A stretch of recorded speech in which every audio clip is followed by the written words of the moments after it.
Hi, I'm Sam, and I'm a physical chemistry PhD student at Stanford working with Professor Michael Fayer. In our group, we use home-built laser systems to study the picosecond dynamics of liquids. Shown here is a schematic of the laser setup we use for third-order nonlinear infrared experiments. We aim multiple very short laser pulses at the sample of interest, in which nonlinear optical processes occur to give the desired signal. With one setup, we can perform polarization-selective pump probe experiments to measure the rotational motions of molecules and two-dimensional infrared experiments to look at the global structural changes in the liquid. One liquid I've studied is methylmidazole, both in the bulk and confined within mesoporous silica, a nanostructured material with applications from medicine to energy. Mesoporous silica consists of many hexagonal-shaped, monodisperse, and tunable nanometer-wide channels. We can fill these channels or pores with methylmidazole and a vibrational probe, the selenocyanate anion, which reports on the methylmidazole dynamics. Methylmidazole is a useful solvent and precursor for chemical syntheses and is also used as DNA nucleoside mimics. The behavior of confined liquids is usually distinct from the bulk and can be understood with two-state models. Looking at the cross-section of a pore, there are two distinct states: the shell, which is at the surface, and the core, which is everything else.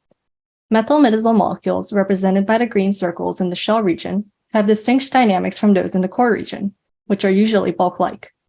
The basic assumption is that, for a given liquid, the shell thickness remains unchanged with the pore size. Due to the very small size of the pores, our experimental observables are spatial averages of the core and shell constituents, which make varying contributions depending on the pore diameter. We use the two-state models to determine the contributions. Modifications to the model were needed to better capture the transition from the shell state to the core state, which may not be as clear-cut for certain observables.